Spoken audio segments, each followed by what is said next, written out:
morning, student of class 3rd. Hope you are fine at home. Today I am going to start new lesson of your English literature book. So kindly open page number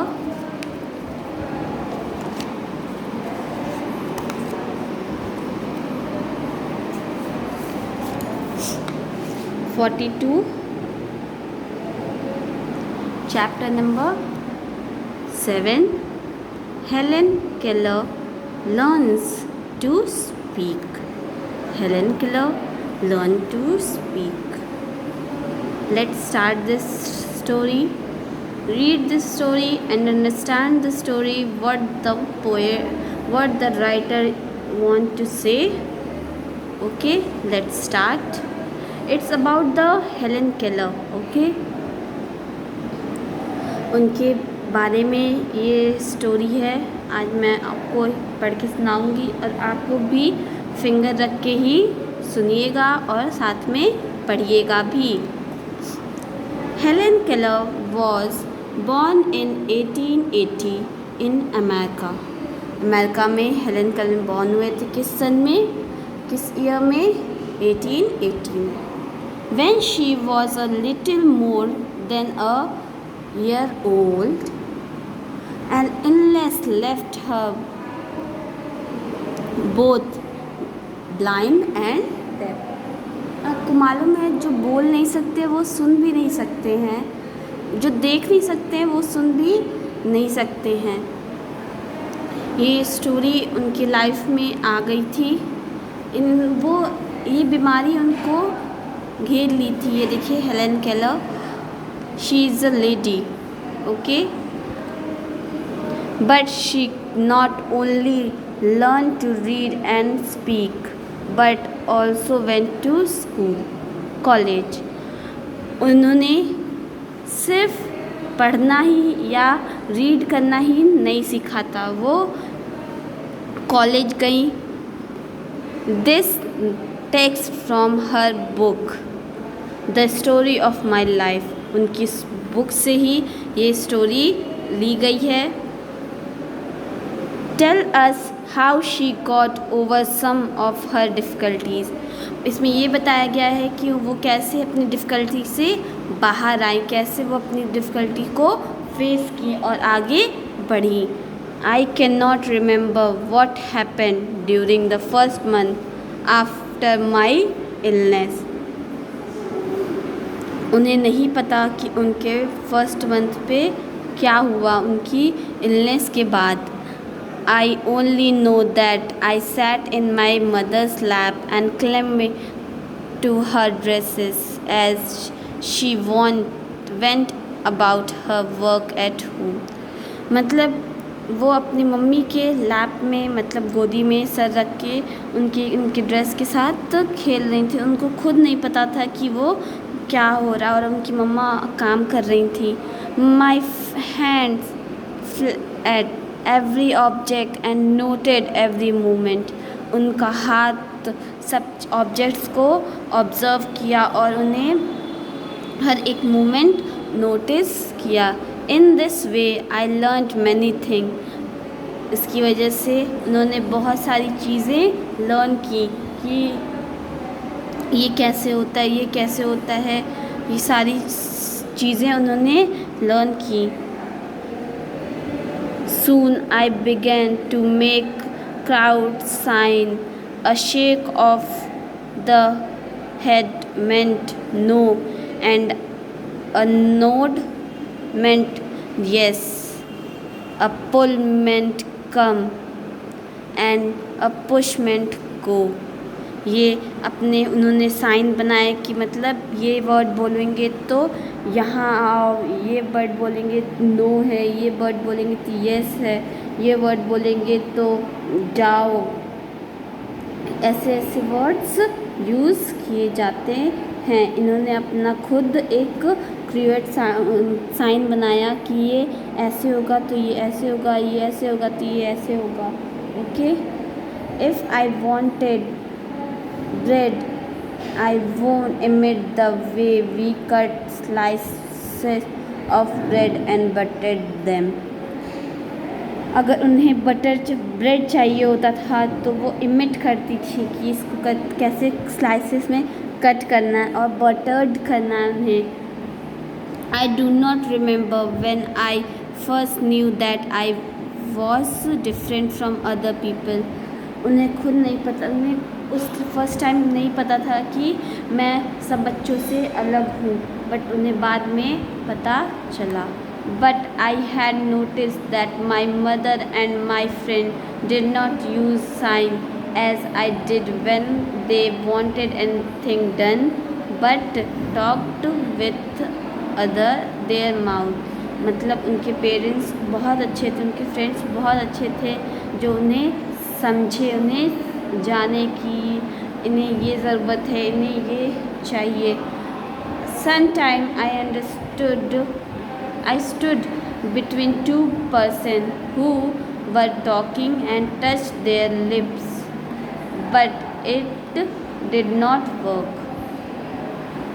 This made me so angry at times that I kicked and screamed until I was tired. उन्होंने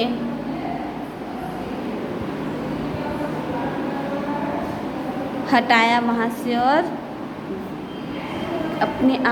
अपना best दिया। The most important day in all my life, I just before I turned 7. मतलब जब वो उनका best movement क्या था, जब वो 7th स्टैंडर्ड में गई, जब वो 7 year old की हो गई। It was the day my teacher Anna Mansfield Sullivan came to me. उनकी टीचर थी एना मैन्सफील्ड सुलीवन, ओके, वो जो उनके पास आई। From the beginning, Miss Sullivan spoke to me as she would speak to any child who could hear. The only difference was that, मतलब कुछ difference भी था, different was that she wrote the words on my hand instead of speaking them. उन्होंने उनके हाथ पे लिखा बल्कि बोलने से पहले, ठीक है, उन्होंने बोला नहीं, उन्होंने सीधा लिखा।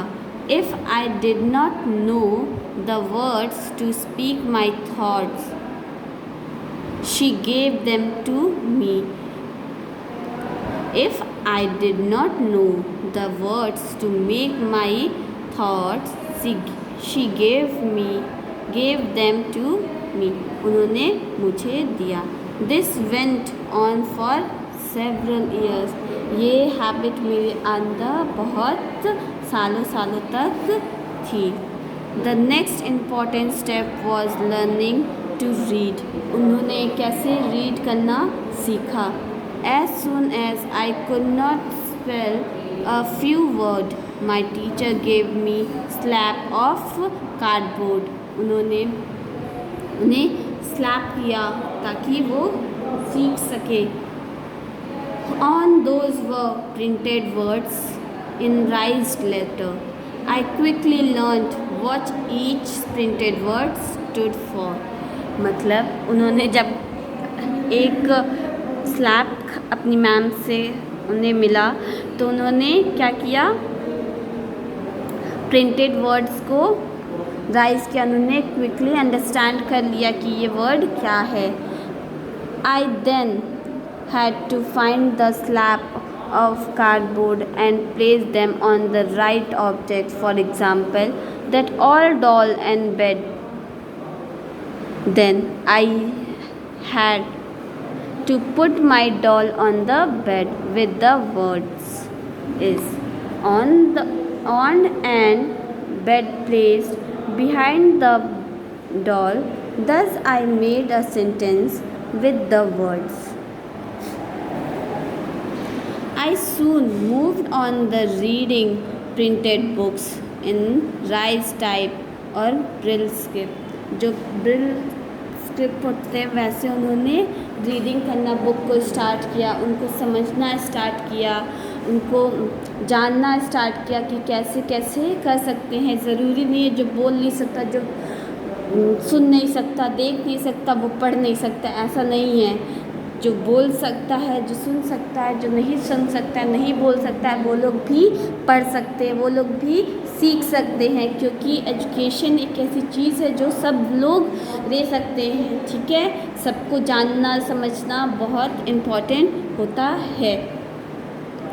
I always search for the word I knew. I could not speak because I could not hear, and so I would sit on my mother's lap all day long and feel the movement of her lips.